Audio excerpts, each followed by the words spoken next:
Chatterley is here, and she's speaking on Western culture, the Holocaust, and the persistence of anti-Semitism. Catherine is a professor in the Department of History from the University of Winnipeg. She did her doctorate degree at the University of Chicago, where she did research and studied the writer, the literary critic, and cultural critic George Steiner. Perhaps most importantly, she's from Canada. She's from the university. She did her BA at the University of Manitoba and her master's at Concordia University before going to the University of Chicago. And I had the honor, and Annette had the honor of meeting her at the U.S. Holocaust Museum over the summer, where Catherine was a participant in a two-week workshop we did on issues of anti-Semitism. And she impressed many people there with not only her analysis of contemporary anti-Semitism, but she takes complicated, I think, ideas and makes them manageable and comprehensible. And she takes important theory and issues that are happening in the contemporary context and historically, and I think gives us a deep understanding in a very manageable way. So it's really an honor that you're here, and I'm sure we're in for a treat. Thank you.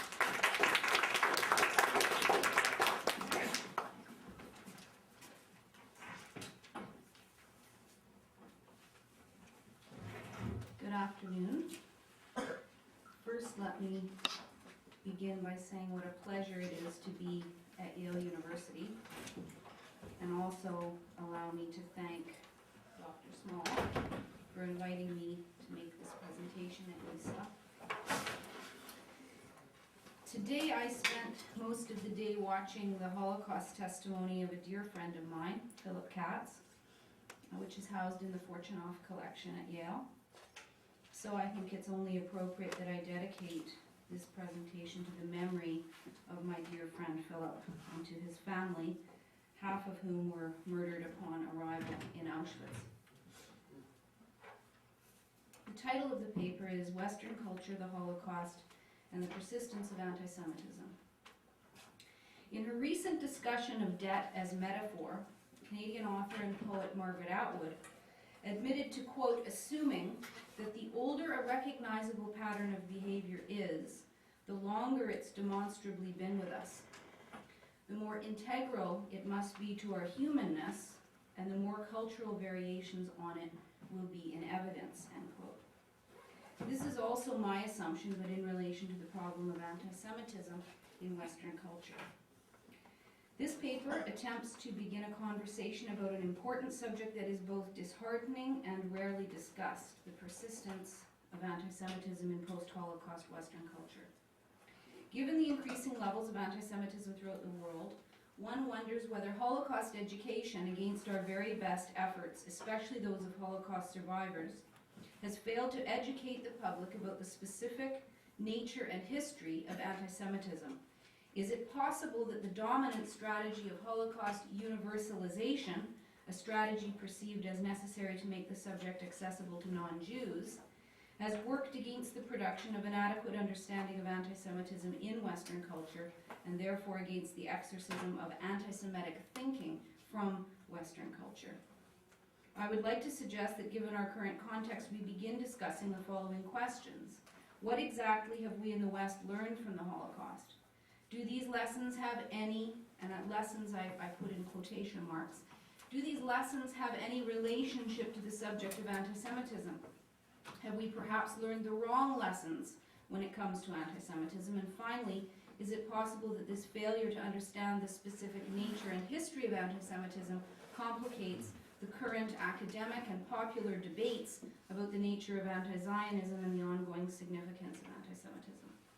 The first part of the essay will discuss a selection of recent cultural observations which, taken together, precipitate the questions asked in this paper. The second section diagnoses a paradox in Western culture in which the public appears exhausted by their exposure to the Holocaust, but in fact knows very little about the nature and history of anti-Semitism. In an attempt to explain the reasons for this problematic contradiction, the process of Holocaust universalization is scrutinized in a discussion of the two key texts used to educate the public about the Holocaust. This paper is intended to open discussion of these subjects which require sustained and systematic study. The first section, general cultural observations. Anti-Semitism, racism against so-called rich Jews. As a historian of modern Europe, anti-Semitism, and the Holocaust, who has taught university courses on these subjects for the last 8 years, I must admit that I do not see an adequate understanding of anti-Semitism or the Holocaust, for that matter, among the students entering my courses. It is only after taking the course that students begin to understand the unique nature and millennial history of anti-Semitism, including the Christian European responsibility for its invention and proliferation. A majority of students appear to interpret anti-Semitism simply as racism against Jews, which they perceive as the product of economic jealousy. In our increasingly secularized Western culture, fewer students seem to have been exposed to the so-called Christ killer accusation that ruled supreme only until a generation ago. Today, instead, my students associate the Jews, and I use that again in quotation marks, that, of course, that phrase referring to the abstraction created by anti-Semites rather than to individual Jews or to the Jewish people.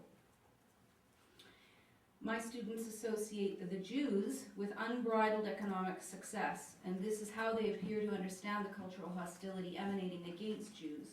Simply put, people hate Jews because Jews have money. This, unfortunately, is also how they understand the Holocaust. The Germans hated the Jews because they had too much money. Several observations can be made from this dominant student perspective. These students believe that all Jews are in fact wealthy and do hold an economic advantage over other groups in society. They assume that this purported Jewish economic reality explains the so-called racism that non-Jews direct toward Jews.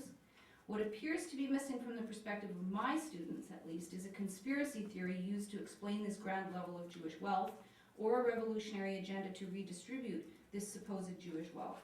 The realities of economic inequality do not appear to trouble the majority of my students, who are as capitalist and materialistic as most North Americans today, but they do see economics as the general source of resentment against Jews in contemporary culture, and one can imagine where their thinking might lead if they felt differently about the nature of society, given these problematic assumptions. In general, I sense in my students both a legitimate curiosity and a near total ignorance about Jews and Judaism, rather than any systematic hostility. Part of this curiosity, however, appears to be connected to a kind of bewilderment at the general hostility directed toward Jews in the world today, especially via the internet. They wonder why the Jewish, which is how they often refer to Jews, instinctually feeling that the word Jew is derogatory. And they go to, as I say in a footnote here, go to great grammatical lengths to avoid the word. They don't want to be insulting, which should tell us something about the effects on language of anti-Semitism. They wonder why the Jewish, as many of my students refer to Jews, are hated by so many people in so many different places. Why are there so many attacks on Jews and Judaism on the internet? And why did Hitler, quote, try to wipe them out, end quote? The sense here is that there must be something wrong with the Jews if everyone hates them to such an extent. My sense is that this troubling assumption, one, by the way, on which anti-Semitism feeds, could be the impetus for their interest in the subject in the first place. Regardless of their level of exposure to Christianity, students begin the course with little awareness of the religious conflict between Judaism and Christianity, or of the discriminatory practices and anti-Jewish legislation resulting from the hateful teachings of Christian theology and its proponents throughout the ages. And without any knowledge of this religious historical foundation, students have no understanding of the hostile and exclusionary context that determines the increasing Jewish dependence upon usury and money occupations in the European Middle Ages. And again, without an understanding of the historical construction of the so-called rich Jew mythology in Western history, my students simply continue to accept and reproduce this deeply embedded cultural stereotype, albeit with little apparent personal resentment. If these students have any knowledge of the subject matter, the focus, it seems, is on Nazi racism rather than on European forms of anti-Semitism. This is confirmed by their astonishment at the fact that everything Hitlerism did to the Jewish people, with the exception of murdering them en masse in industrialized killing centers, was already on the books of European Christian history, and much of it legislated by canon law.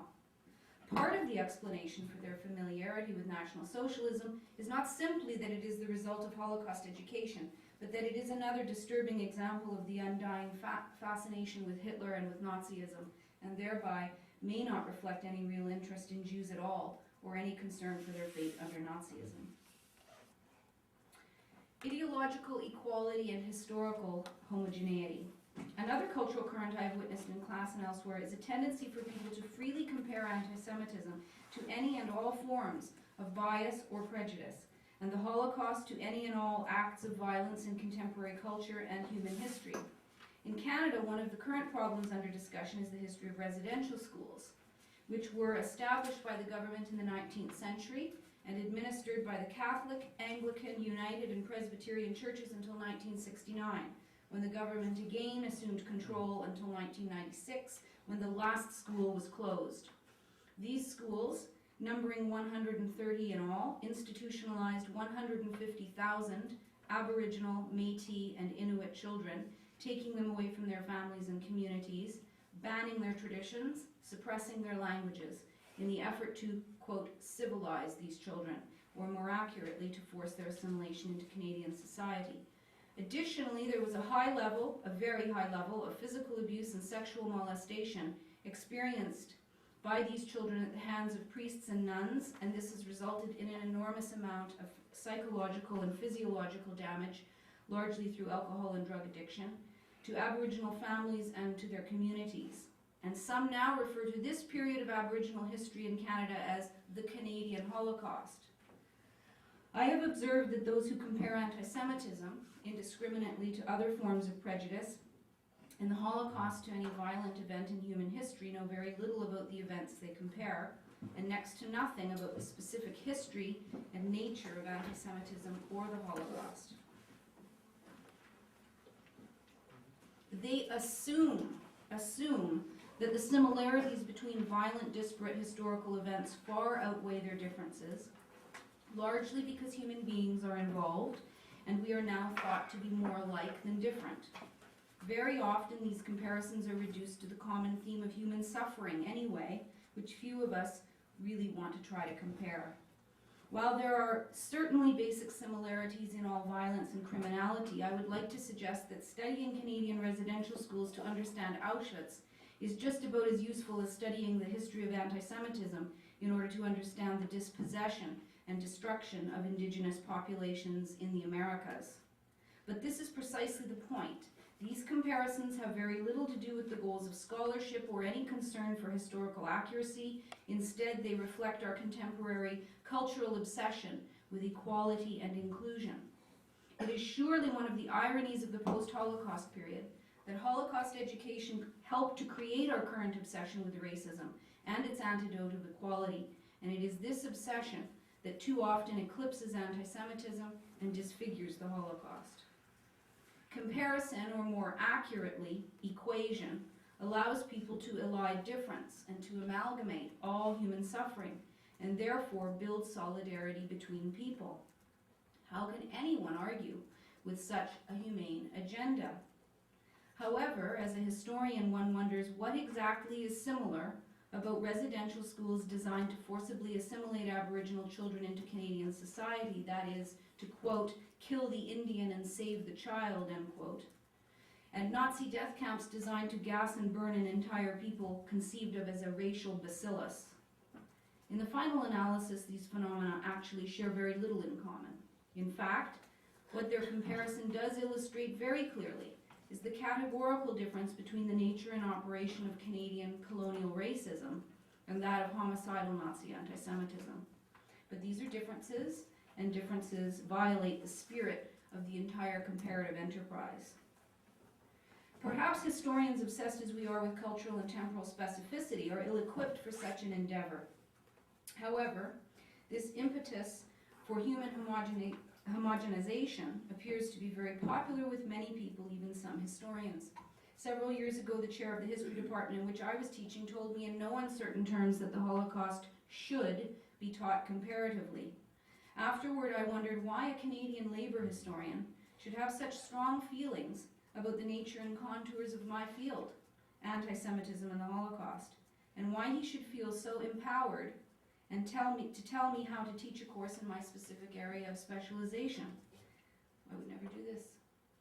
Right? In reverse, I would have nothing to say about how to teach Canadian labor history. This experience led me to wonder why it is that after only 2 decades of existence, the academic field of Holocaust studies is under pressure to abandon its particularism and take its rightful place in comparative genocide studies, especially given the fact that were it not for the Holocaust, there would be no legal concept of genocide in the first place. No doubt this pressure is the product of a generally humane attempt to represent and unify all the victims of history, but it is also the result of our society's general ignorance about the unique nature of anti-Semitism and the central role it plays in racism generally and in Nazism in particular. There is also, however, a darker aspect to this problem: the persistence of anti-Semitic ideas about Jews in Western culture, albeit in forms that are invisible to most people. For many people in post-Holocaust Western culture, Jews continue to be perceived as clannish and selfish and obsessed with their own suffering. And it seems that Holocaust education is increasingly resented as another example of these so-called Jewish tendencies. And this has only exacerbated anti-Jewish attitudes in some quarters.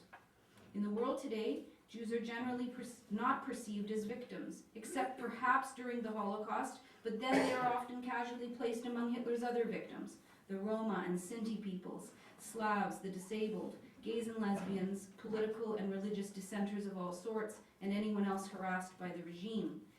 Instead, Jews are perceived largely as a people with financial, political, and military power over others who are the actual victims of so-called Jewish interests. This perception, however, is not new, but is a common theme in the history of anti-Semitism. Regardless of their actual individual circumstances in Western societies, Jews have always been perceived collectively as having powerful resources, connections, and an uncanny ability to harm society. Rather than as victims, Jews have been perceived by the West as victimizers, beginning with their so-called murder of Jesus Christ, which of course provided the initial template and set this theme into action. Unfortunately, too many people assume that the Holocaust eliminated anti-Semitism from our culture, root and branch, and they also assume that anti-Semitism is restricted to the Western world, and that what we are witnessing in other regions of the globe is simply anger directed toward Israel for the plight of the Palestinians. For many people today, who know very little about the history of anti-Semitism, its permutations and combinations, the phenomenon is defined strictly in Hitlerian terms, so that unless one is calling for the destruction of the Jewish people, one is not really an anti-Semite. Even calling for the destruction of the Jewish state does not necessarily qualify one as an anti-Semite today, because the call targets Israelis instead of Jews, and some see this so-called emancipatory call as a legitimate form of progressive politics. Today, historians talk about taboos against anti-Semitism thought to have come into existence after World War II. Perhaps it is time for a culturally specific historical analysis of these purported taboos and a proper scholarly evaluation of their cultural significance as a method of covering up the continued existence of anti-Semitic attitudes based upon unyielding beliefs about Jews by suppressing their public expression. Certainly taboos were not produced in Eastern Europe or in the Middle East or even in parts of Western and Southern Europe. The taboos of post-war West Germany were official in nature and based upon the self-interested attempt of Germans and their government to re-enter the family of nations after their totally outrageous assault on humanity. Even the belief that Germans suppressed their memories of Nazism and its anti-Semitism in the first decades after the war has come under increased scrutiny by historians. In fact, the belief that Jews were continuing to harm Germany with their Holocaust obsession, funneled now through American culture, was common and facilitated additional forms of German anti-Semitism. Variations on this theme exist across post-war Europe, especially in the Soviet republics of Poland and Ukraine. A study of these taboos and their function in post-war societies will call into question the widely held assumption that Auschwitz cured the West of its anti-Semitism. Invisible anti-Semitism. Is it familiarity or indifference that produces invisibility? In the case of anti-Semitism, it may be both. One of the reasons why people today reject the charge of anti-Semitism is because, as mentioned, it is largely defined by Auschwitz in the Western imagination. If one is not prepared to physically attack or attempt to harm Jews, one can safely remain aloof to the the charge of anti-Semitism. In Western culture, the beliefs many people still hold about the Jews are not seen to be anti-Semitic, read genocidal, but are simply felt to be reflective of day-to-day reality.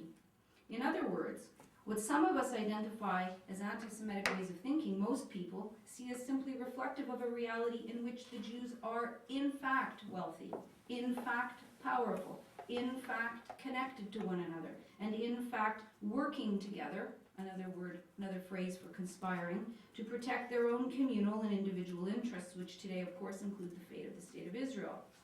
Again, this is not new, but fully consistent with classical forms of European anti-Semitism, in which anti-Semites point to reality to illustrate Jewish power, conspiracy, materialism, criminality, or whatever negative association they want to affix to the Jews. And the reality they find then confirms the pre-existing anti-Semitism as it does today. After almost 2,000 years of indoctrination, which has worked very hard to fix the Western imagination and our individual attention upon this abstraction, this abstract collective called the Jews, we should not be surprised to discover that Western culture is riddled with anti-Semitic perceptions and habits of thought about the Jewish people. And this complex invisible reality has not been exorcised by the Holocaust.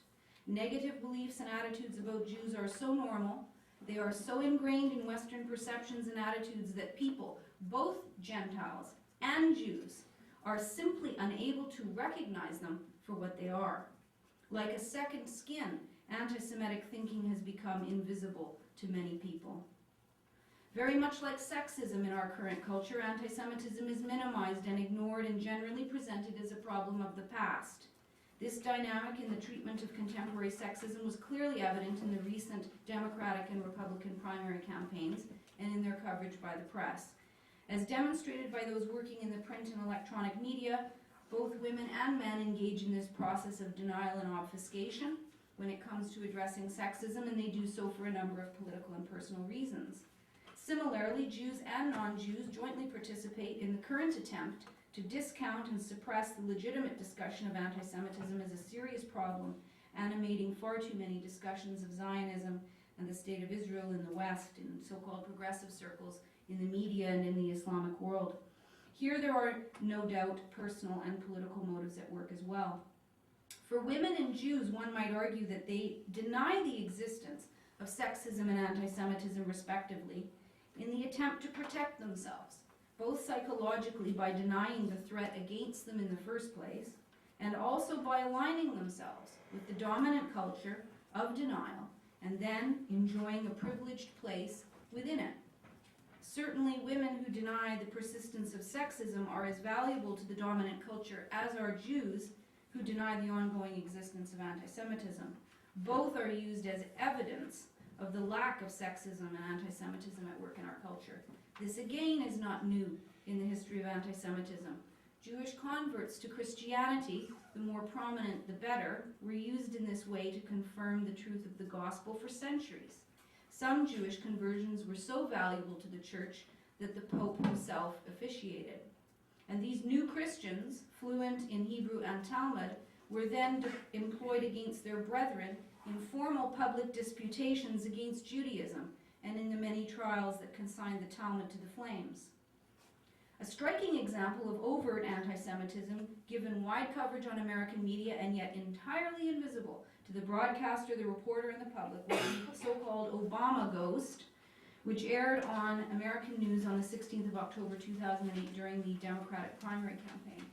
And there is an image, I have 3 screenshots from YouTube that were passed around.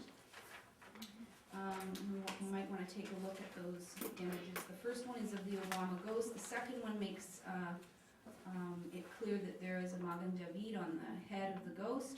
And the third one shows the very obvious SS insignia that's used to spell Barack Obama's name, middle name, Hussein, and incorrectly at that, as we are very familiar with anti-Semites that for some reason can't spell. A man named Mike Lunsford from Fairfield City, Ohio, had a Barack Obama ghost hanging from a tree in front of his house. When asked about the ghost, he stated this was not a political statement. He just did not want an African-American president. Obviously, Lunsford was offering the public a symbolic Halloween lynching of Barack Obama. What went entirely unmentioned, however, was the Magen David painted on the head of the Obama ghost and the SS symbolism spelled in rune font used to spell Obama's middle name, Hussein. No one in the video commented on this. Mike Lunsford was not asked to explain it, nor did the news anchor who introduced the story address the obvious anti-Semitism involved. It appeared to be completely invisible and obviously irrelevant to one and all. For a culture supposedly inundated with Holocaust education and memorialization, people use the word obsessed with the Holocaust. America is obsessed. As the United States is often characterized, this lapse of recognition strikes one as really rather odd. With reflection, however, this example is deeply troubling for what it reveals about our contemporary blindness when it comes to anti-Semitism and our lack of understanding about the key role it plays in facilitating other forms of racism. This example reveals a cultural fixation on violence against African Americans, which is of course one of the central traumas of American history, but it also reveals a total indifference toward anti-Semitism. Anyone familiar with the rhetoric of neo-Nazi racism knows that, quote, the Jews are responsible for orchestrating race mixing and the democratic liberation of minorities as part of their conspiracy to weaken white America and bring about its collapse. This is obviously a clear application of Hitlerian thought to the American homeland. All the anti-Semite has to do to prove this conspiracy is to point to David Axelrod as the Jewish mastermind behind the rise of Barack Obama, as of course the neo-Nazi movements are doing as we speak online. Lunsford's use of Nazi SS symbolism no doubt reflects his familiarity with contemporary American racist movements which continue to advocate their Hitlerian mission. It is the Jew, not African Americans or any other minority for that matter, who forms the central threat against the white race, according to these groups, and I have race in quotation marks.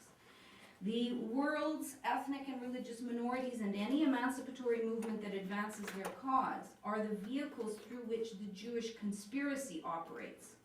I would suggest that this example illustrates three cultural tendencies all at once. The first is our general Western fixation on racism, which is a product, in fact, of the post-Holocaust period. Secondly, our culturally induced indifference toward anti-Semitism. And third, our ignorance of the centrally determinative role played by anti-Semitism in the racist imagination. Anti-Semitism, the classic and the contemporary. With our cultural and scholarly focus now firmly established upon Islamic anti-Semitism and the so-called new forms of this hatred, we are perhaps forgetting or ignoring the fact that classic forms of anti-Semitism continue to persist and are being reinvigorated by contemporary variations. From the 12th to the 18th of October 2008 at Parkway West Middle School in Chesterfield, St. Louis, Missouri, 6th grade students enjoyed what they called Spirit Week. This rather benign and inclusive, although obviously Christian-inspired week began with Hug a Friend Day. It moved on to High Five Day, quickly reversed course with Hit a Tall Person Day, and finally devolved into Hit a Jew Day. According to news reports, 10 out of 35 Jewish students were hit on their backs and one in the face during this Spirit Week Day. This is obviously a deeply troubling episode in American culture, not least for the kids, the children, and the families targeted by this ritual. If nothing else, it reveals again a total lack of cultural awareness about anti-Semitism. It may also manifest the more familiar anti-Semitic theme of the Jew as an abstraction, as opposed to a real existing human being. However, to properly evaluate this possibility, we would have to investigate whether any non-Jewish children were also assaulted.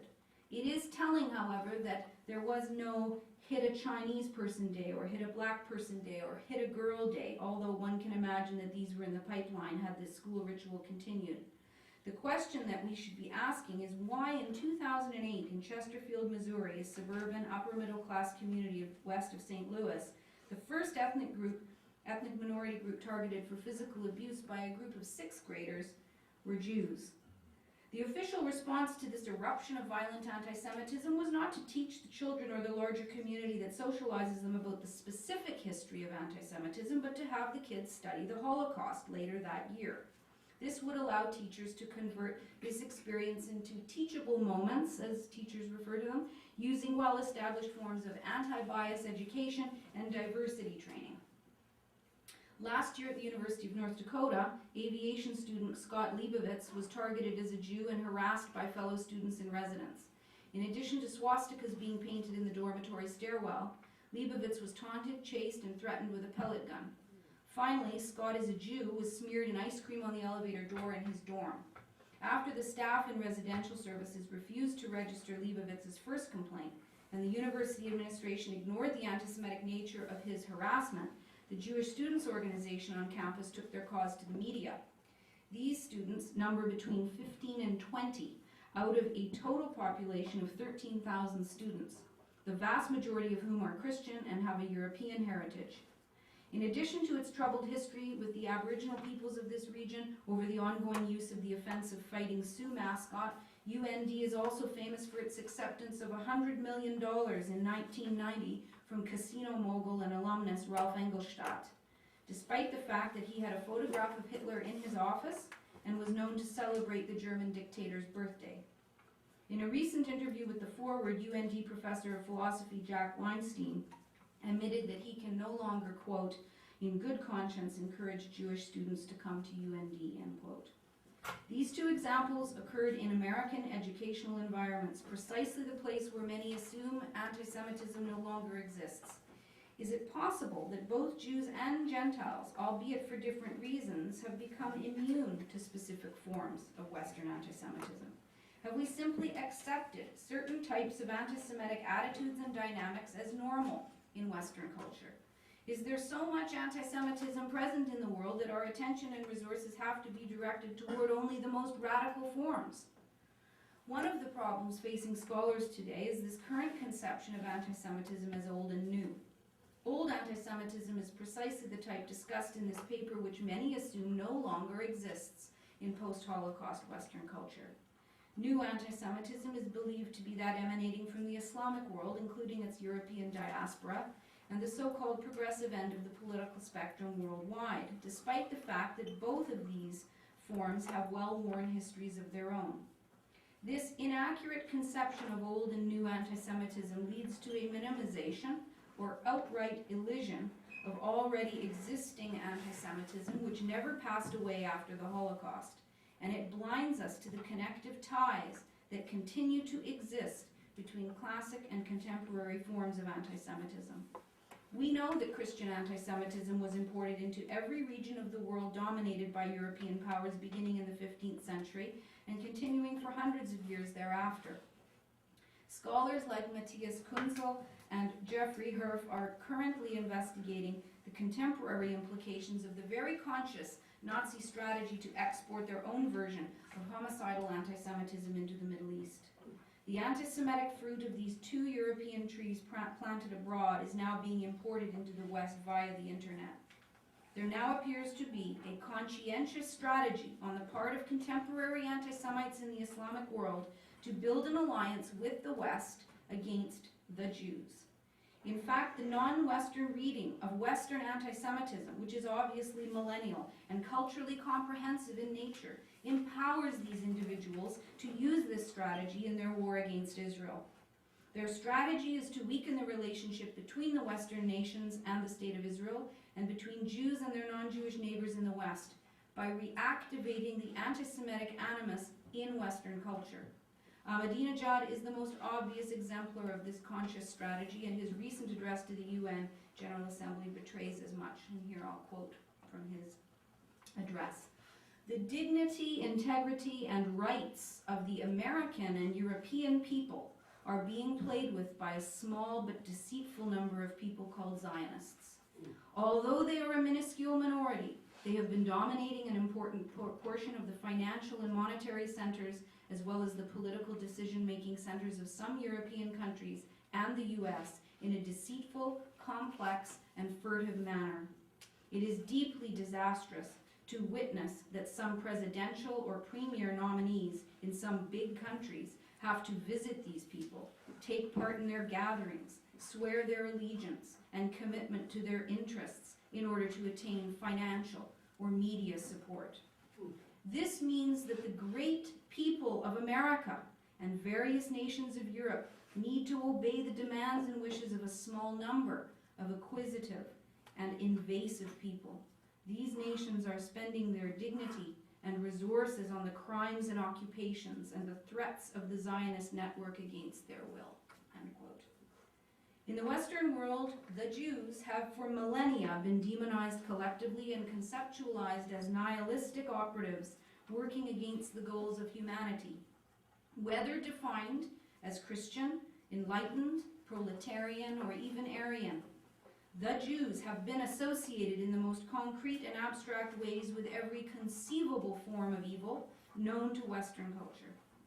Killing God in the form of Jesus, kidnapping, torturing, and killing children, poisoning, cheating, and conspiring against their neighbors, cannibalism, blood drinking, devil worship, human sacrifice, every form of disloyalty to the state, extortion, blackmail, and all types of financial crime. One can only imagine. This is precisely the context that invented and maintained the lie of the worldwide Jewish conspiracy, which in turn produced the Hitlerian solution to that conspiracy, and both have been exported around the world. What is so extremely disturbing about Ahmadinejad's rhetoric and many others who echo him is its classic anti-Semitic depiction of the Jews, here in the contemporary form of Zionists, as operating outside the values and interests of common humanity and all that is good. Worse still is the fact that this seems to go unnoticed by the vast majority of people in Western nations, including otherwise progressive academics and members of government. Few seem to notice that the West is being courted by Ahmadinejad to be recruited into his global anti-Semitic strategy under the banner of humanistic inclusion and spiritual redemption. Quote, again from his speech, "Let us, hand in hand, expand the thought of resistance against evil and the minority of those who are ill-wishers.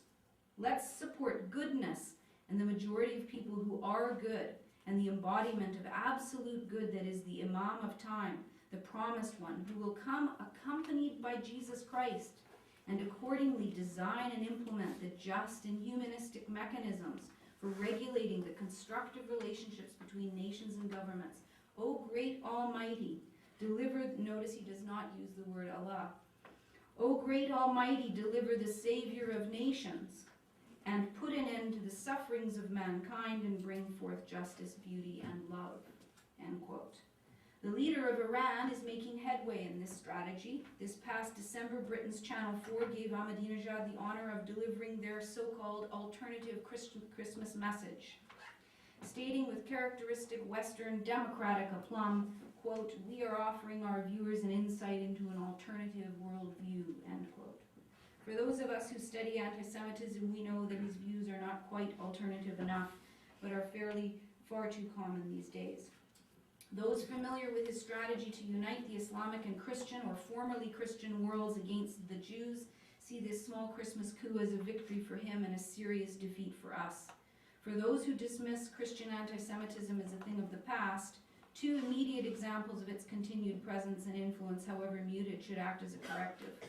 The first is an unrepentant Bill Moyers, who recently characterized the Israeli assault on Gaza as an example of, quote, genetically coded Jewish violence, using the book of Deuteronomy as his Christian proof text.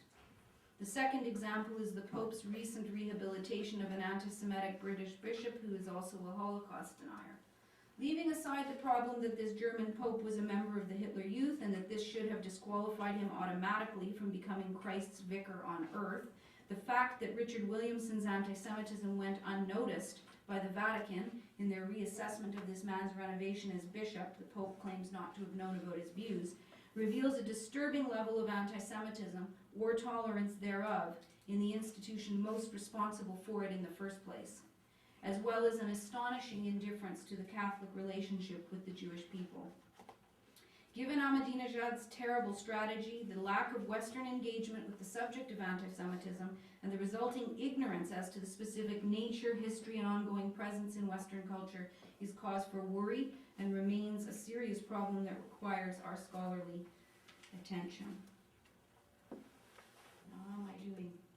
Part 2? Can I continue? Is that right? Okay, because this is an important part. Part 2.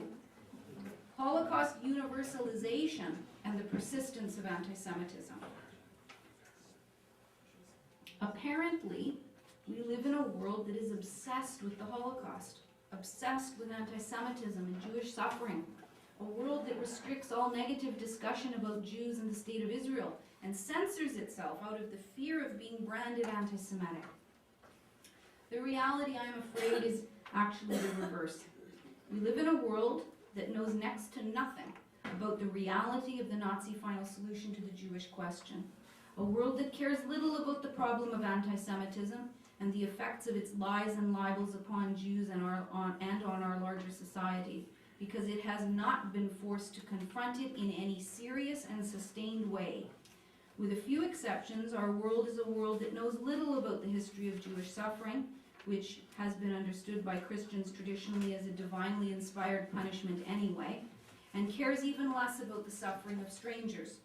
Far from restricting negative discussion about Jews and Israel, our world is increasingly demonizing and delegitimizing the Jewish state and its people in its attempt to force a solution to the crisis in the Middle East. And instead of self-censoring, people simply now deny and dismiss the label anti-Semite out of hand, thereby erasing the phenomenon as a serious contemporary problem and reenacting the Western failure to honestly confront and exercise its own anti-Semitic demons. How is all of this possible after decades of exposure to the Holocaust through education in schools and universities, the production of countless Holocaust histories and memoirs, the wide distribution of Holocaust-related films, plays, and television programs, the construction of Holocaust memorials, including a prominent federal institution in Washington? How do we explain the apparent paradox of a culture that appears to be suffering from Holocaust fatigue, so much so that there is growing resentment against the subject and its memorialization, and yet knows very little about the event itself and the pivotal role played by anti-Semitism in its conception and execution?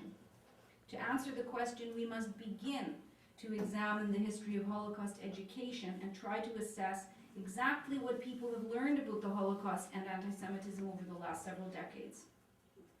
Part of the answer can be found in the material used to teach the subject.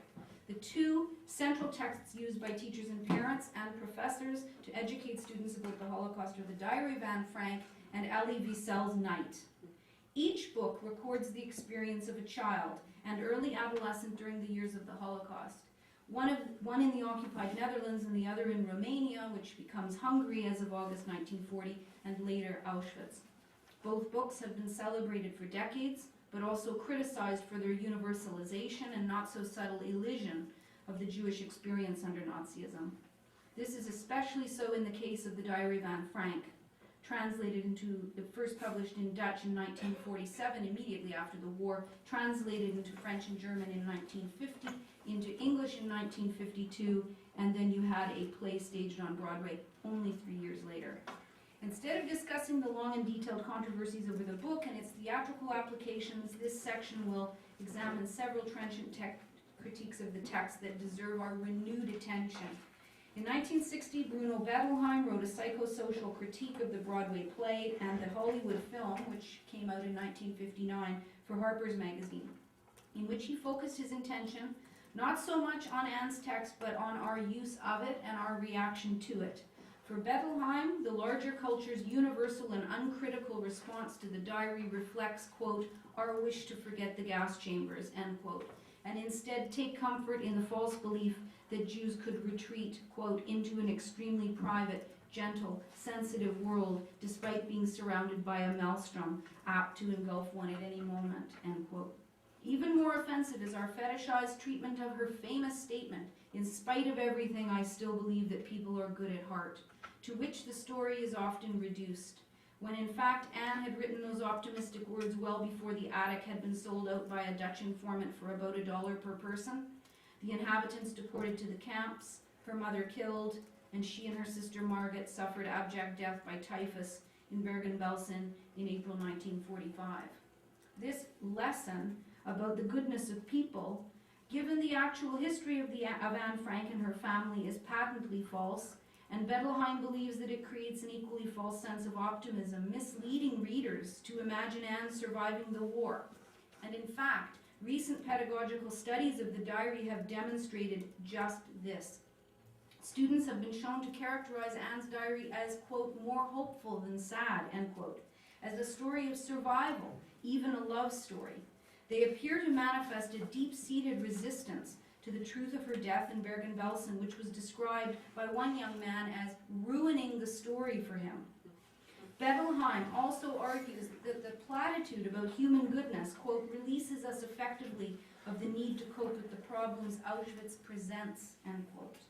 Now, writing in 1960, he does not mention anti-Semitism specifically, nor does he characterize the specific problems Auschwitz presents.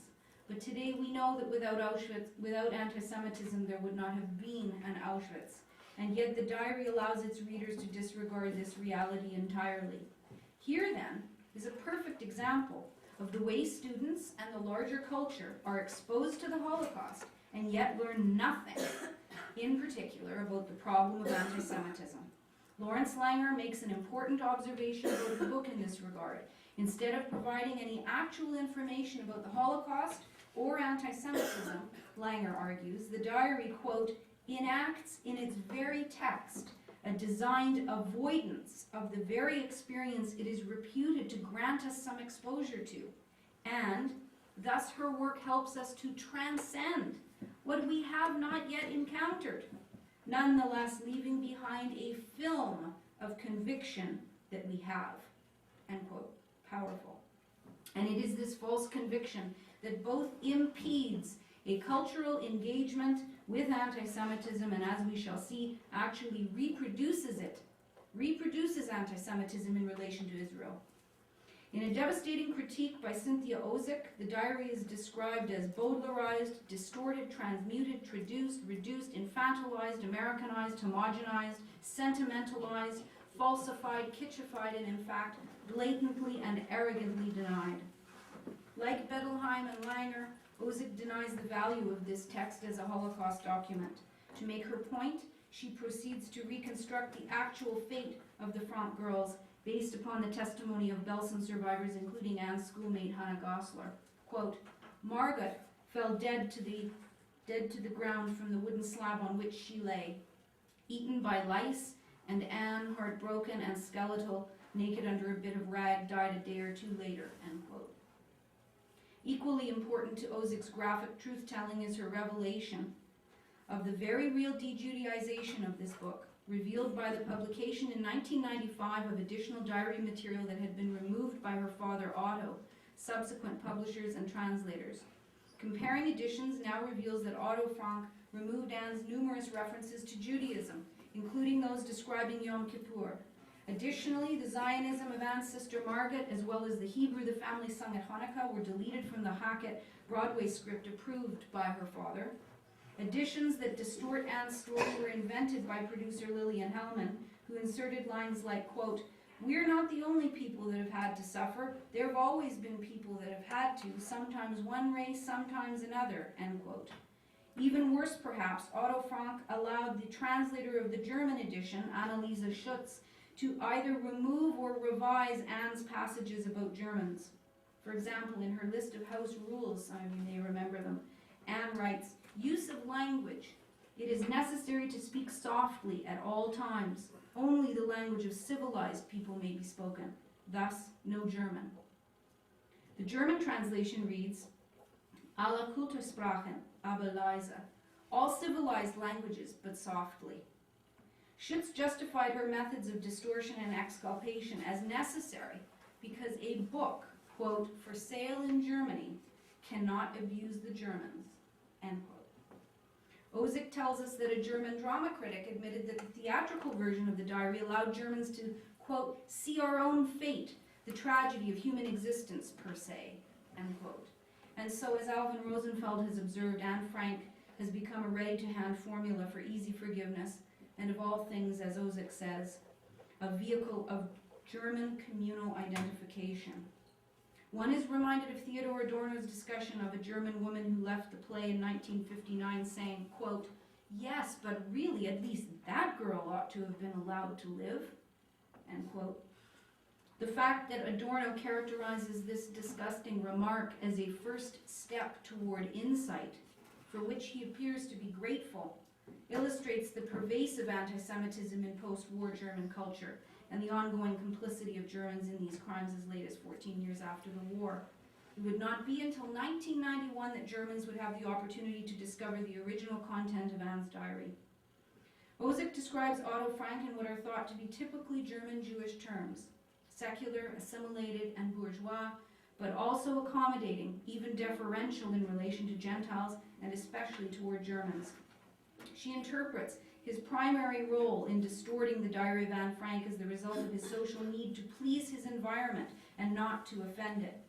It has always been and remains today safer for Jews to avoid confronting Gentiles about their anti-Semitism, and this reality, Ozek argues, is what led him to speak of goodness rather than about destruction, and to allow the diary to become accommodated to expressions like man's inhumanity to man, diluting and befogging specific historical events and their motives. Furthermore, the memorial he chose to honor his daughter was the Anne Frank Foundation and International Youth Center, both located in Anne Frank House in Amsterdam. Ozek argues that this memorial, dedicated to the humanistic goal of bringing young people across the globe into contact with one another, nevertheless washed away into do-gooder abstraction the explicit urge to rage that had devoured his daughter. Here she is referring explicitly to Anne's diary entry from May 3rd, 1944. There's a destructive urge in people, the urge to rage, to murder, and to kill. Obviously, our choice to ignore these words and fetishize their very opposite, and then to present our choice as the epitome of Anne Frank and her experience, says more about the problematic needs of Western culture than anything else. One can see how truly offensive and deceitful this cultural fetish is when the lines immediately following Anne's comments about human goodness read, quote, "I simply can't build up my hopes on a foundation consisting of confusion, misery, and death. I see the world gradually being turned into a wilderness. I hear the ever-approaching thunder which will destroy us too. I can feel the suffering of millions," end quote.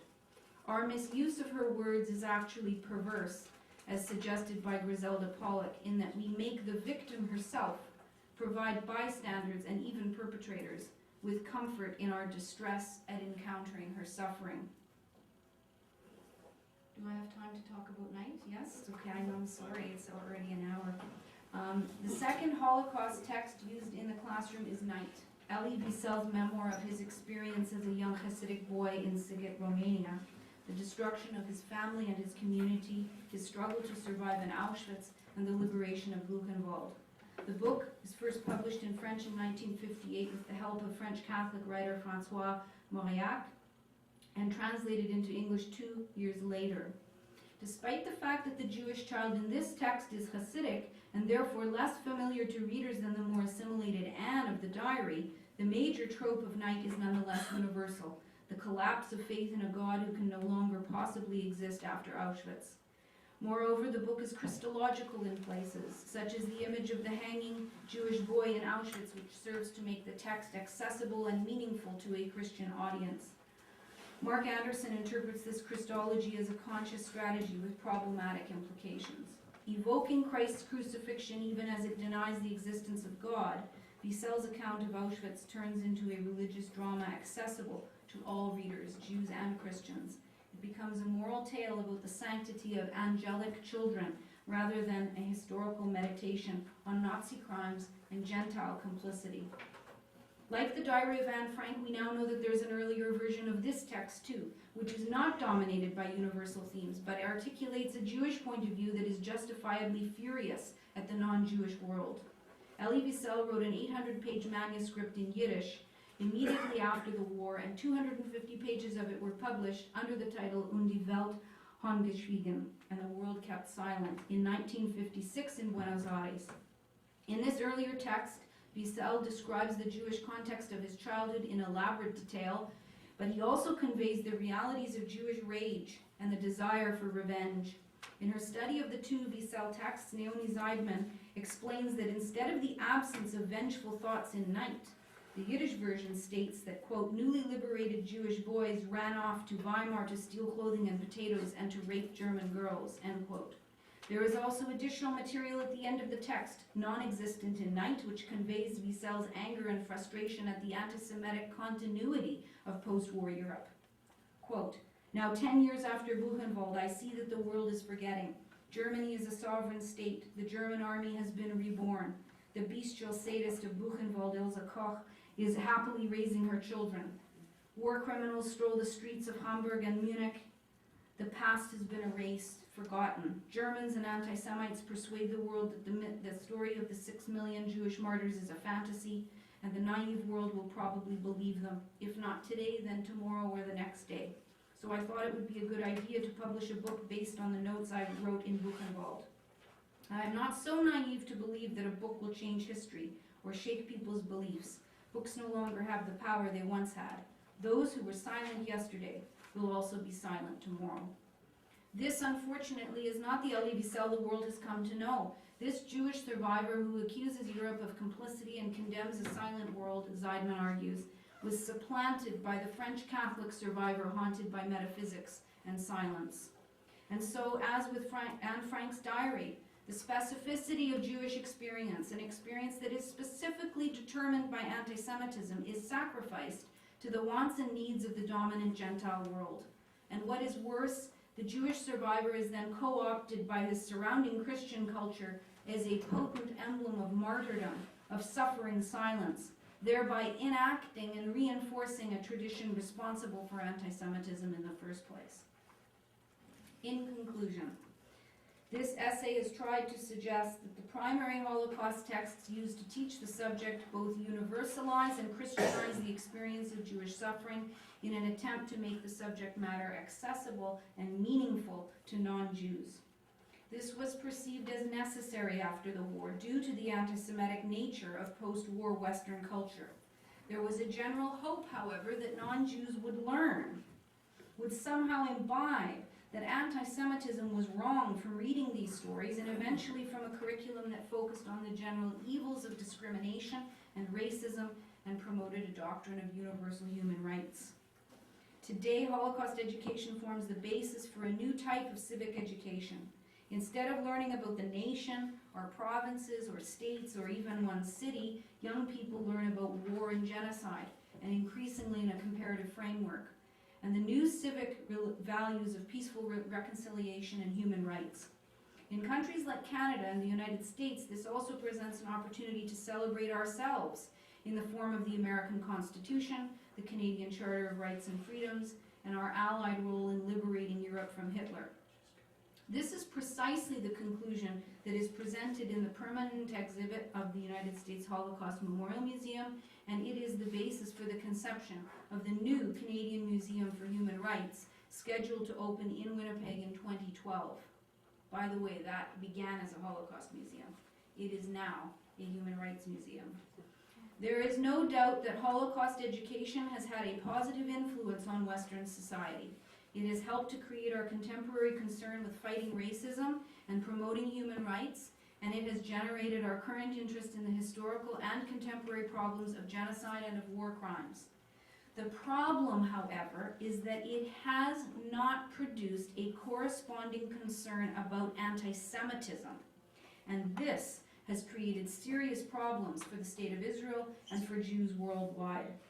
What we have produced in contemporary Western culture is a general conviction, to use Langer's term, that we've learned the lessons of the Holocaust, when in fact few people outside the academic field know anything about the Nazi final solution, its systematic destruction of Jewish Europe, and the nature and history of the anti-Semitism responsible for this catastrophe, which persists into our own time. This paradoxical reality has a detrimental effect on Western culture and on our role in contemporary politics. Academic and popular discussions of the ongoing war in the Middle East are increasingly dominated by a human rights ideology, which is understood to rest upon the universal lessons of the Holocaust, but lacks an equal interest in and attention to the problem of anti-Semitism, which is in fact fueling the conflict. The widespread and willful denial of the key role played by anti-Semitism in this conflict, both in animating the Arab and Muslim war against Israel and then in provoking an aggressive, defensive Israeli response, guarantees that the cycle of killing will continue. By erasing anti-Semitism from the equation of the Middle East and refusing to understand and accept the effects of the Shoah on the people of Israel and on Jews in general, both the Western and the Islamic worlds will continue to demonize Israel as violently irrational and inhumanly cruel, and they will also be responsible for helping to prolong this terrible conflict. Moreover, the human rights under discussion in this conflict are increasingly identified as Palestinian instead of civilian, which again manifests the anti-Semitic impulse of excluding Jews from common humanity. Lacking an adequate knowledge about the nature and history of anti-Semitism and of the Nazi final solution to the Jewish question, people make and accept facile and deeply offensive equations between Israel and Nazi Germany and dismiss the ferocious anti-Semitism of the Arab and Muslim worlds as merely righteous anger at the Israeli violation of their human rights. And so, in what can only be characterized as a tragically ironic development, contemporary hostility against Israel is further legitimized by a growing perception that Jews of all people have failed to learn the universal lessons of their own Holocaust. And for this, Jews are once again guilty, collectively, for advancing their own particularism in violation of this new universal religion of humanity. Given this current scenario, one wonders if Holocaust survivors and the others involved in creating public Holocaust education would agree with Cynthia Ozick, who suggested at the end of her critique of the Diary of Anne Frank that it may have been better for Anne's diary to have been burned or lost, and thereby, quote, saved from a world that made of it all things, some of them true, while floating lightly over the heavier truth of named and inhabited evil. Thank you.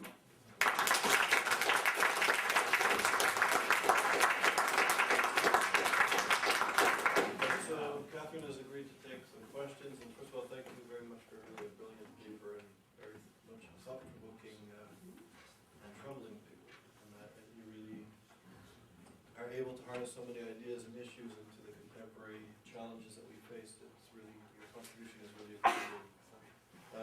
So I have a question, but before I ask the question, I want to make one quick announcement. The announcement is for the people at Yale University, Yale scholars and students.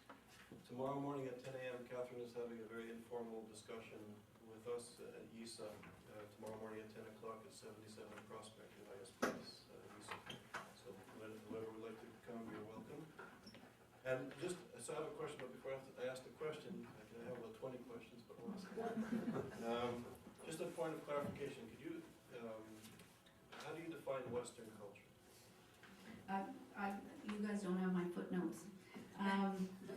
Here I say that I use the phrase Western culture to include the European nations and their national products in the Americas and the former British dominions, which of course Canada is one, which until very recently have defined themselves as sharing a common culture based upon Christianity. Thank you.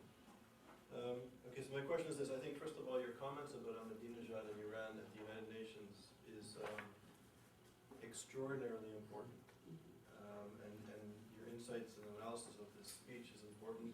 And as you must know, the themes that he uses and other radical Islamists use is often based on the Protocols of the Elders of Zion, sort of the document, the European Christian document that was exported and now is being re-imported by radical Islam and being used to discredit not only Jews but also Israelis.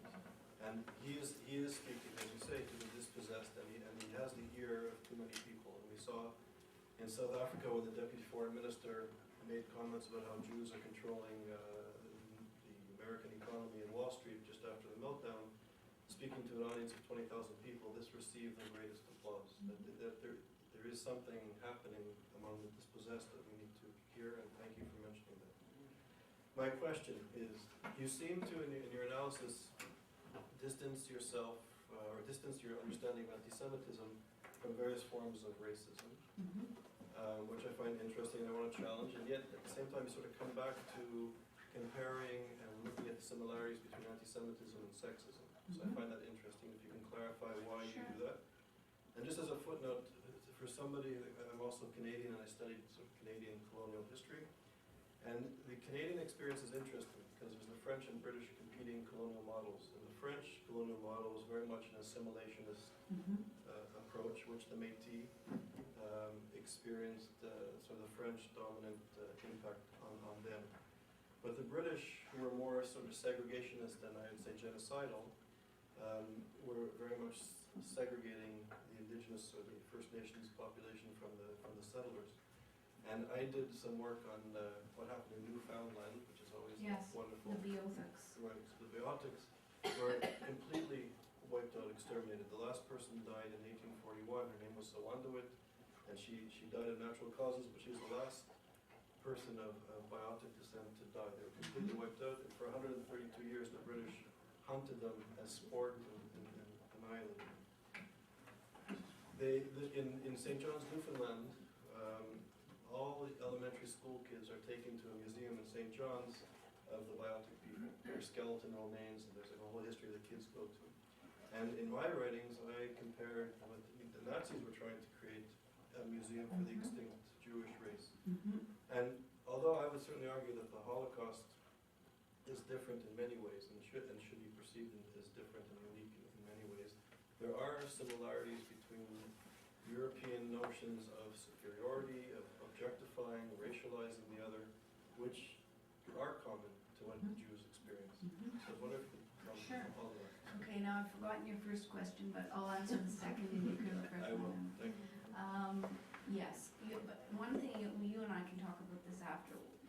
One thing you'll notice is that I compared this very specifically to residential schools, because that is the equation being made, not the extermination of the wiping out of the Beothuk people. That absolutely I concur. So that I think answers that issue.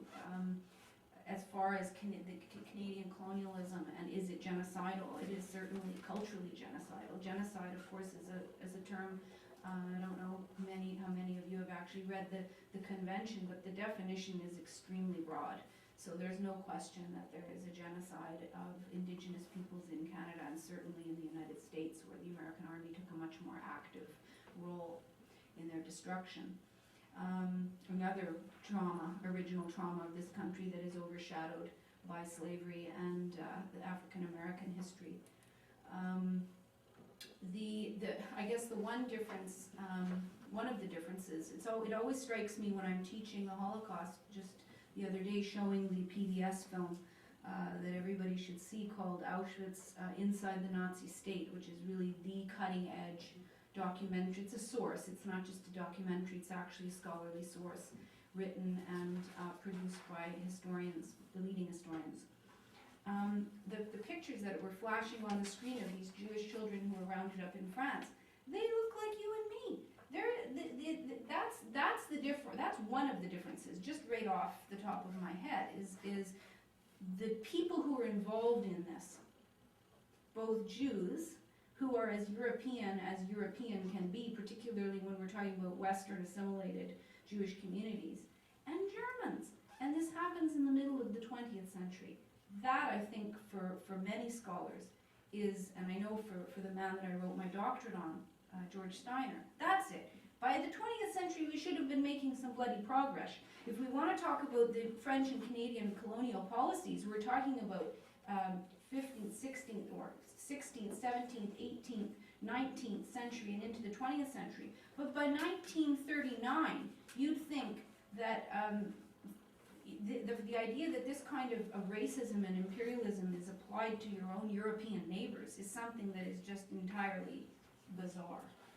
So it's also a question of time and when this happens that makes it, for me at least, there are some significant differences.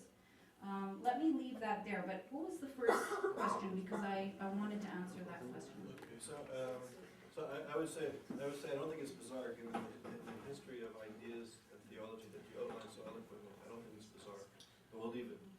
The question I had was, why do you seem to separate notions of anti-Semitism from racism, and yet you're going to come back to connect it to issues of sexism? Sexism and anti-Semitism is something that I'm just presently, it's percolating. It's something that I want to look at because the anti-Semitism that exists in Western culture is so, to many eyes, it is so subtle that people don't see it. And in that way, I think it operates like sexism. And so that's one thing that currently that I really want to start to actually think about. With regard to racism, I mean, anti-Semitism can manifest itself in racial forms, and in that way there are many similarities. But the way I like to see it is, I'm going to draw on the board for a second. Here's anti-Semitism, okay, and here's racism. In other words, you can talk about racism and anti-Semitism. There are many similarities. And there is overlap, and there are racist forms of anti-Semitism.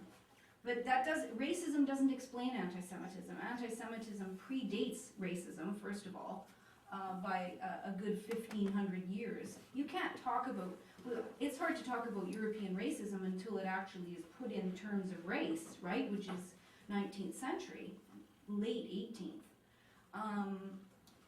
With regard, when you're talking about coming into contact with people, you have to talk about the history of contact. Jews, of course, are in contact with the West from antiquity. And so it is a much older, more complex form. Racist anti-Semitism is one form. And of course there are similarities. That's not the issue. But the issue is that racism doesn't explain anti-Semitism. Thank you. Mr. Ennis? You can't be accused of false sense of optimism. Unfortunately.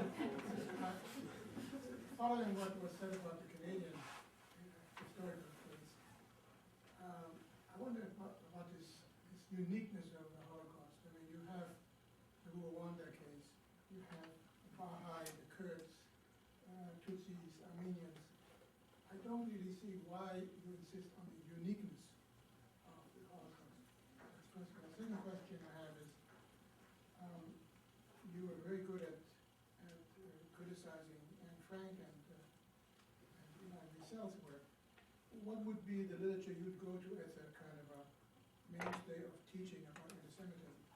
Would it be the war against the Jews, or would it be the pity of it all, or some alternative? First of all, I want to just say I'm not critical of Anne Frank or of Knight, but dealing very much with current criticism that already exists that people really haven't internalized. The books in and of themselves, I love the Diary of Anne Frank. As I say in my notes, I must have read it 100 times in my life, and Knight as well when I went to university. The problem is the rewriting that people have done. It's not the original texts that are problematic. It's what the public has done to them and what educators has done to them. So it's not the texts themselves. I don't want to go down in history as a critic of Anne Frank. That's not what I meant. As far as sources, I find that in the courses that I teach, I don't focus on Jewish survivors, Jewish survivor memoir literature. I don't bring Holocaust survivors into class. The vast majority of the material that we read is written by and about anti-Semites. As I've told my students, too many of my students come into class wanting to study Jews, to understand anti-Semitism. What is it about these people that everybody can't stand? And I tell them, this is like taking a women's studies class, you want to learn about sexism and you're going to study women. You're not going to learn very much by studying Jews to learn about anti-Semitism. You have to read the history of the perpetrators. And that is in fact really the focus. And I will tell you, as I say here in the paper as well in a note, I really believe that that's one of the ways that this universalization has taken hold, because of the way that Holocaust memoirs have been the focus of education, which can be universalized. And actually the strategy of universalization is implicit in the educational programming, because you have to touch that child in Iowa or that child in Winnipeg who doesn't know any Jews. That's the whole idea behind this. I assure you, if you are going to teach the work of Christopher Browning, for example, there's not a lot of ability there to universalize this. Jews are targeted specifically for destruction. How do you universalize that? So there is a difference between focusing on the victims exclusively and focusing on the perpetrators and on the machinery of destruction, which is really my focus. It's not to say I don't bring in Jewish perspectives and issues of resistance and coping, and all of that is part of this. But there's no question that where you put your emphasis has a huge effect on what people learn. And you will know that from this paper and this pedagogical studies on the diary, there's resistance to this material. It's terrible stuff. And I get up and have to teach these kids this, day in and day out. I'm the ogre, it's terrible stuff. There is a natural human reluctance to even want to engage with this. And in so many ways you see students naturally engaging, in fact, with the Germans and not with Jews, identifying with them. We see this in the movie theaters. One of my students just told me about seeing the movie about the boy in the striped pajamas. And she was horrified by the reaction of the theater in Winnipeg, because the little Jewish boy died and nobody had cried a tear, and the little German boy, I haven't seen the film, but the little German boy died, and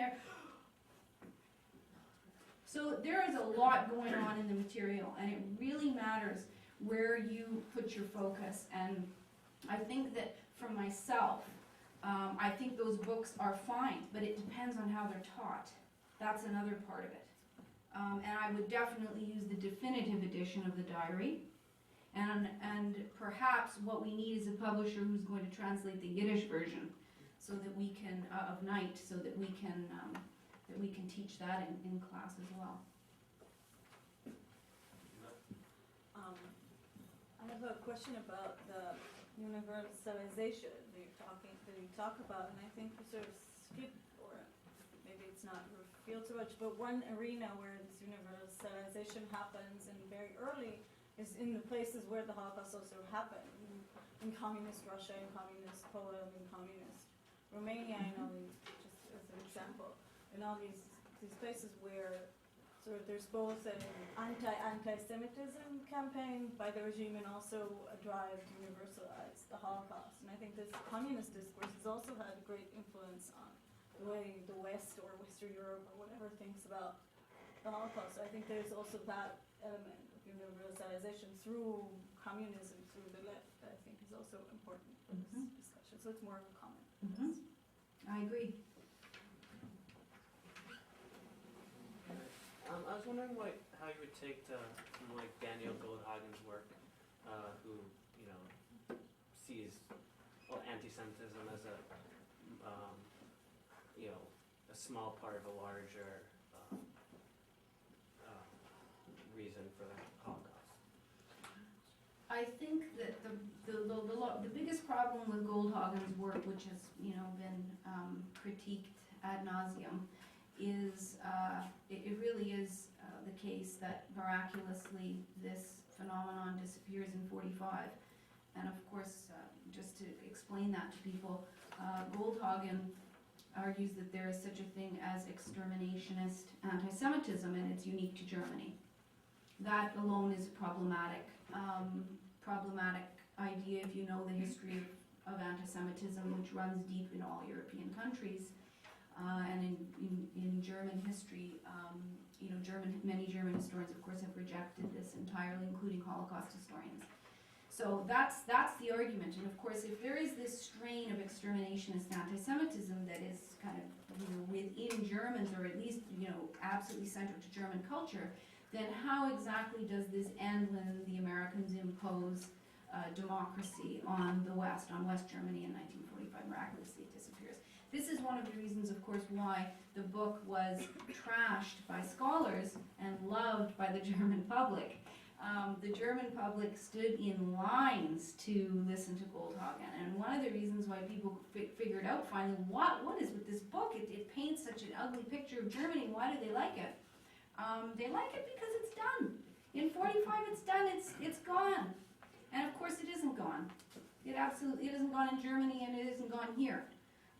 So Goldhagen's book is extremely problematic, although I will say I think that the chapter on the forced marches, I think, is very, very good. It's not the whole book is not problematic, but the thesis is. Just more of a comment. It's funny what you don't know about where you grew up, but I had a recent conversation with my father, and his comment, his perception of the 60s was that it was the battle for equality of the African Americans that led to a strong drop in anti-Jewish prejudice in the United States. And I say that because, in a sense, that makes you too kind with your analysis about where the roots of universalism was. And you could argue that the anti-Semitism was constant. It didn't lead to anti-racism. They came from, in fact, the sequence was different. So I don't know if you've seen that in the scholarly literature, but he had a very clear perception. He's a very observant fellow, and that was his explanation of how American society changed. I'm gonna think about that. I want to say something about Angelica? I just wanted to challenge you on the point that was raised earlier about questioning the uniqueness of the Holocaust. And what do you mean? Is this a qualitative, a quantitative statement? Is this about intention and motivation? And in particular, I ask because you contrast the Holocaust with the Canadian policy towards the Aborigines. And though the latter is certainly terrible. Aboriginal people. Just so you know, we have to be sensitive about terms. That's an Australian term. We're all particular about our terms, right? Between Canada and the U.S. and Okay. Australia. Sorry, Aboriginal people. And there's a sense that there is a difference between those two somehow in terms of quantity and quality. But for instance, when we bring in another situation, say the 19th and or the 20th and 21st century Japanese policies, aggressive nationalism, rape, killing, all these things, chemical warfare, experimentation on the Chinese and Southeast Asians, numbering into the millions, very possible over 6 million. What does it mean to compare these two situations and argue that one is unique as opposed to the other, and what does it mean to study them? Okay, very quickly, I realize I didn't answer this gentleman's, one of the other questions that he asked. Very simply, the attempt by the Germans is to annihilate all Jews. It is a comprehensive, systematic program to get rid, to actually exterminate European Jewry. And all of the various violence and atrocity that you're talking about is not that. So that's very simply a very big difference there. How about the Tutsis? The Tutsi and Hutu peoples, this is, Rwanda, of course, is the genocide that occurs in Rwanda in 1994. I'll be honest, I'm not a historian of Africa, and I'm not a comparative genocide historian. I think that there are some similarities, there's no question, and one can't really talk about that genocide again without talking about European imperialism because of the relationship that is created between the Hutu and Tutsi by the Belgians. So there's a very big role to play, of course, by Europe there too. But as I've said, I think part of the problem here too is that scholars who are trained in the Holocaust are then asked as professors to all of a sudden now be an expert in African history and be an expert in Asian history. And there is a fundamental level of frustration when you're trained in one area and trained at a fine school at that, and then be expected to be an expert on every episode of hostility and killing on the planet. And I'll be honest, I really, I don't feel particularly qualified to talk about the exact differences and similarities between Rwanda or other forms of genocide. And it's not because I have necessarily a special dedication to the Holocaust, but that, I'll be honest, I think it's problematic, some of these comparative courses. It's a surface treatment. The person is not an expert in all of these fields. And I think that there can be a history of the Rwandan Genocide. Why does it have to be hooked up to the Holocaust? Why can't we just talk about the Rwandan Genocide? Why can't we talk about Japanese imperialism without always having to hitch it to Nazi imperialism? This is something we need to think about. We need to think about this. We really do. We really need to think about this and not automatically assume that the scholar somehow wants to privilege the Holocaust. But you know, when you're a scholar trained in a field with languages and all of the apparati that you're trained with, I'm now supposed to wade into one country in Africa. I mean, you have to understand that this is somewhat problematic. Now, and you will notice too in the paper that I don't believe I say that the Holocaust is unique. What I said very specifically was that the Holocaust is increasingly compared to abortion, it's compared to animal abuse, it's compared to residential schools in Canada, it's compared to slavery in the Americas. That's my point. And I never said the Holocaust was unique. That is not what I said. But what I said was that it is increasingly, anything is a Holocaust. Any particular episode of violence is now a Holocaust. And that, no, I don't agree with that. The other issue about anti-Semitism, I say anti-Semitism is unique, and I believe it is. I absolutely believe it is. It's history. If you study the history of anti-Semitism, you will see that it is not only racism. It is born in the theology of the Christian church, in the divorce between Judaism and Christianity. Some scholars will even place it in antiquity. I don't. Yeah, I really enjoyed your talk, thank you. And I wanted to ask you about, what was interesting for me is the description of literature. And I wanted to ask you, like, what do you think is the mechanism? Why do people want to, is it the interpretation that people give to books? Is it that the books activate representation that we have, or the books create the representations? I mean, I'm interested in your perspective, like, not only books, movies, all these kind of things. I think that actually, if my students are any indication, they're not big readers. They are not. They watch movies, and they will cite movies in papers as a source, right? A fictional film. Some will ask if they should do that. Others just do it. And they assume that this is based on reality. I can't tell you how many emails I have from friends and family asking me if Defiance is real. Is this true? Right? Valkyrie, is this true? Should we go see that one? Or should we avoid it? So unfortunately, I think that reading in general, I don't know that a Holocaust novel is going to necessarily reach the same number of children that it would have 2 decades ago. A film, a video, which is of course a lot of the pedagogy now is on video and museum visits, rather again than reading, unfortunately. So I don't even know that Holocaust novels are that important for children and for students, unfortunately. So we have a lot of questions. I'm going to Sure. like to So Clemens, a quick question, and then Josh, a quick question, and then Catherine. I'll move to this lady because she's Yeah. been having her hand up. Yeah. Quick question, yeah.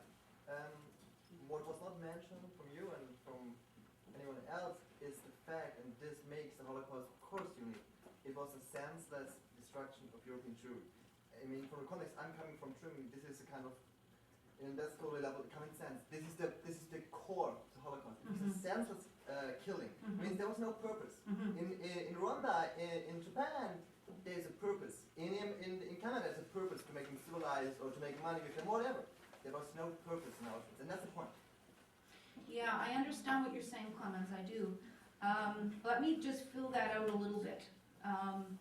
The idea of senselessness, this again goes to the heart of anti-Semitism, is the terrible irrationality at the center of it, which is to say the widespread belief by anti-Semites that there is an actually existing Jewish conspiracy. And by the way, this predates modern anti-Semitism.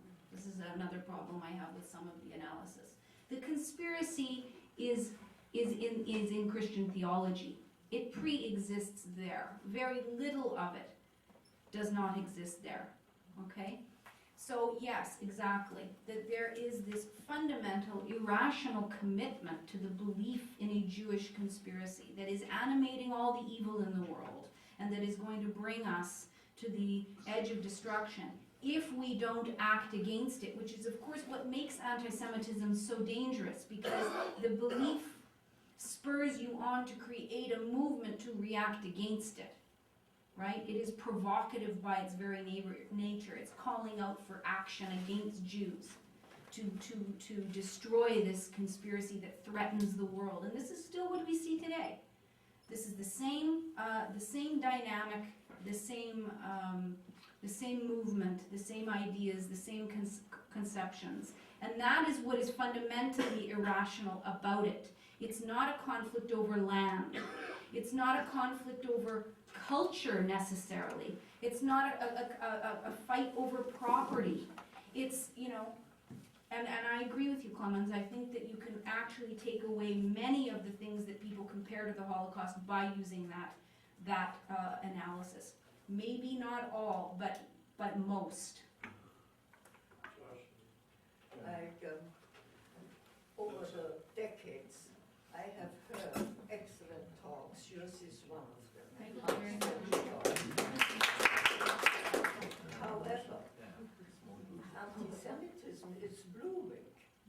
In spite of hundreds of books that have been written, hundreds of talks that have been given, anti-Semitism is now flourishing all over the world almost. Certainly in Europe it has a tremendous upheaval, and in other places of the world also. I would like to know one thing. It's interesting to hear all the analysis, and I agree with all of it. It's true. However, I would like to hear a word about, is there a remedy? Yes. Have I heard a word about a remedy? It's all interesting analysis. A remedy. A remedy. Oh, I knew this was going to be asked. I did know that. I think not to draw the focus onto me personally, but I must be a little bit of a glimmer of hope because I'm not Jewish, and that must offer some possibility, right? Remedy. I'm one person, I can't do it all. Somebody has to help me out here. But it's just to say that I'm not arguing that Gentiles are genetically coded with anti-Semitism, right?